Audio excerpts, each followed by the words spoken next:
Hey guys, Mr. V here again, and I want to talk about a little game you might know called Call of Duty Advanced Warfare, the next Call of Duty in development at Sledgehammer Games, a fairly new studio, or relatively new studio, who assisted Infinity Ward in the development of Modern Warfare 3. They are led by Glenn Schofield and Michael Condrey, who are ex-Visceral Games developers who essentially created the Dead Space franchise.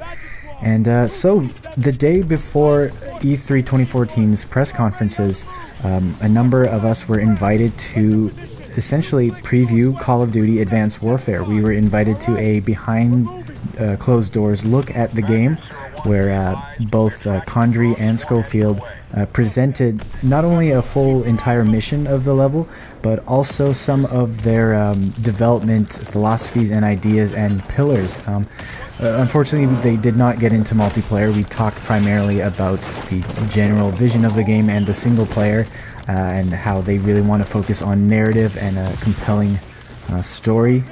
But I believe the demonstration's primary purpose was to introduce us to the ideas and concepts of the exoskeleton, or the exosuit, which in the beginning of the mission is useless due to an EMP blast, and throughout the course, as your suit boosts or recharges, we were slowly introduced to some of its abilities, like its cloaking power, its extra strength, its ability to double jump, dash side to side, and hover for a temporary period of time.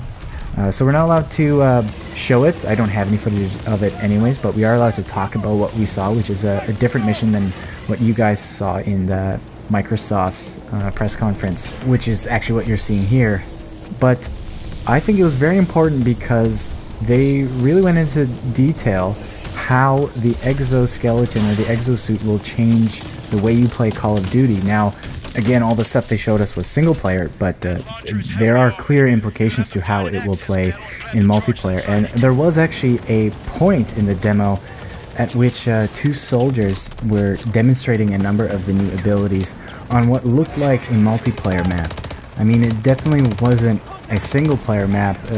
If anything, it was perhaps a training course or some sort of a layout that was designed to specifically highlight the jump techniques and the double jump or the boost techniques and dash techniques.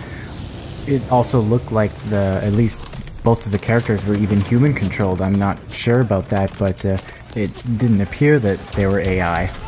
So what had me the most curious was, well, one, is this multiplayer?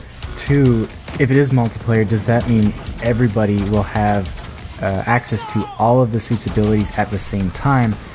And three is, how the heck are these maps going to be designed when you have such a large element of verticality now on top of your more traditional horizontal map layouts? In addition to that, what really struck me was the soldier's ability to dash quickly side to side, and I assume forward to back, which would again drastically change player movement when it comes to moving in and out of cover, which would in turn lead to a drastically different gameplay experience in general in Call of Duty. So Condrey and Schofield weren't able to comment on whether that was the case for multiplayer. They're obviously saving that for the reveal.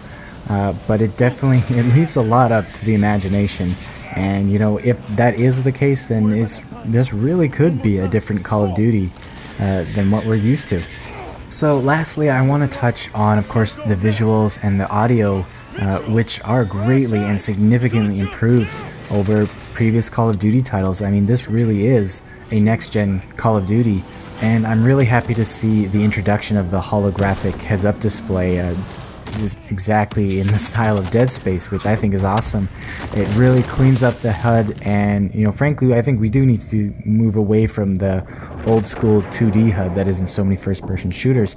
And of course, that extended to the grenades as well. As you saw in the trailer, when the soldier will pull out a grenade, he could switch between the different types, including your frag, your I think there was a Semtex. I know there was one that exploded on impact. There is the heat-seeking grenade. That one looks quite interesting, especially if it's in multiplayer. And the what was the last one? Oh, the one that highlights enemies through walls.